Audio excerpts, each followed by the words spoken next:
Good morning everyone, very very good morning. সবাই কেমন আছো? মৌয়ান সোনাই ব্লগে সবাইকে স্বাগত। তো আজকের রেসিপি চিলি চিকেন। তো চিলি চিকেন করতে গেলে কি কি করতে হবে দেখাই।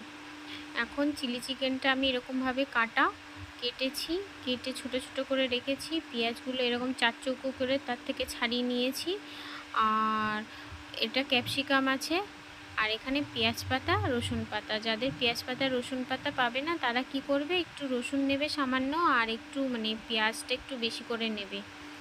আর ওখানে চিকেনটাকে আমি ভিনিগার দিয়ে ধুয়ে রেখেছি, একদম সোজা পদ্ধতিতে ধুয়ে একদম ফ্রেশ জল দিয়ে ধুয়ে রেখেছি। কিভাবে করছি এখানে আমি দুটো ডিম নিয়েছি। ডিম দেখতে পাচ্ছি, একটা ডিম, দুটো ডিম আর কর্নফ্লাওয়ার দিয়েছি। আর এর সঙ্গে দিয়েছি একটু পরিমাণ মতো লবণ, আর দিয়েছি একটু সামান্য চিনি। মিষ্টিটা দরকার, তাই সামান্য চিনি। কেউ দিতেও পারো, না দিতেও পারো, যে কি দিতেই হবে এমন নয়। যারা বেশিরভাগ আমাদের তো পশ্চিমবঙ্গে সুগার বেশি, তো নাই দিতে পারো। এগুলো দিয়েছি, এটা এবার মাখিয়েছি। কর্নফ্লাওয়ারটা আর একটু লাগবে। এবার ভাজা শুরু করছি। তেলটা গরম হয়ে গেছে, এবার ভাজছি।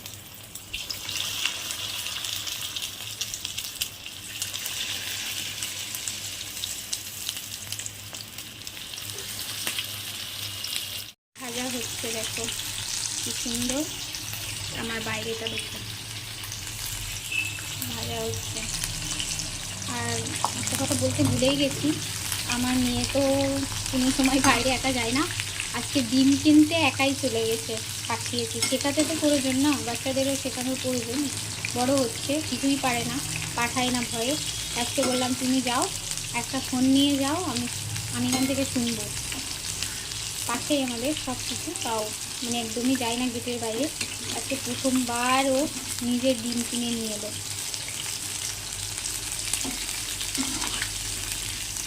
দেখো কি সুন্দর কালার হয়ে গেছে। একটু আর একটু হবে, লাল লাল টাইপের একটু হবে, বাদামি কালার।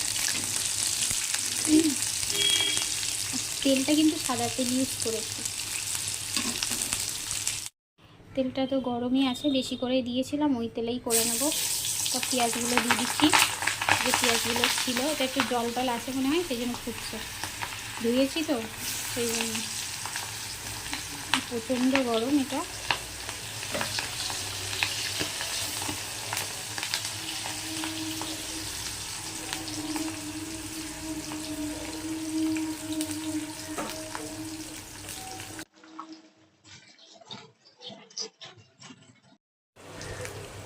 তারপরে পেঁয়াজটা দেওয়ার পরে, পেঁয়াজটা দেখো একটু লালচে লালচে হয়েছে। এবার ক্যাপসিকামগুলো দিয়ে দেবো আমি। একটা গোটা ক্যাপসিকাম দিয়েছি, পেঁয়াজটা একটু বেশি পরিমাণেই দিয়েছি, তো ক্যাপসিকামগুলো দিয়ে দিলাম।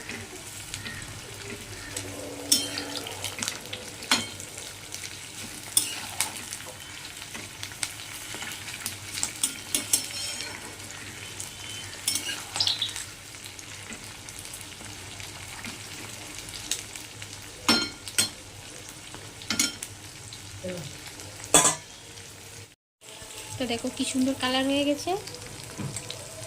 কালারটা দেখো, ক্যাপসিকামও ভালো হয়ে গেছে, পেঁয়াজটাও কি সুন্দর কালার হয়ে গেছে। এবার আমি এর ভিতরে দিয়ে দেবো পেঁয়াজ পাতা, রসুন পাতা একসঙ্গে।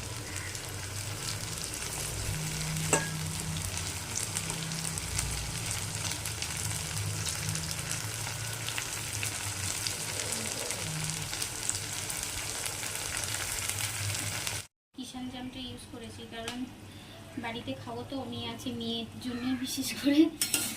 ওই সব সস দেয়নি, এই সসটা দিয়েছি। তোমরা এমনি অন্য সস কিনে দিও, এই সসটা দিয়েছি কিষান জাম।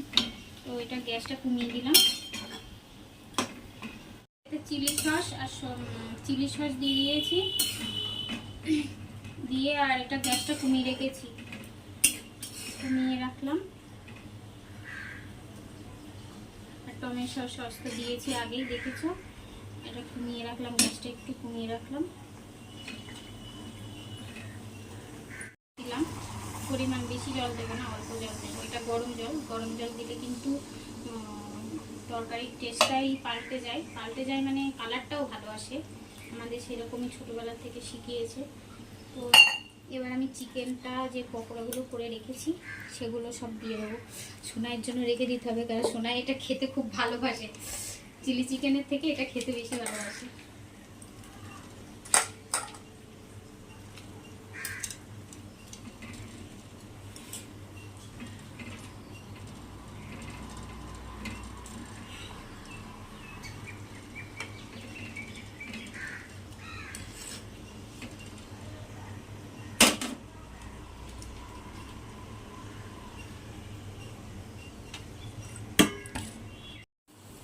উপরে অল্প করে সোয়া সস দিয়ে দিই, অল্প করে, বেশি।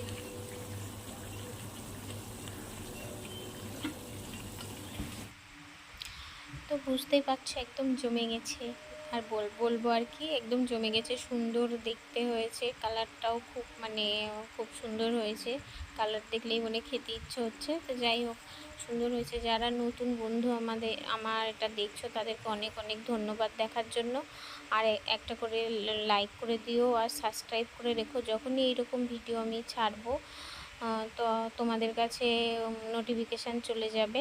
আর পুরনো বন্ধুদের তো আর বলবো কি, অনেক অনেক ধন্যবাদ, অনেক ভালোবাসা, অনেক শুভেচ্ছা সবাই।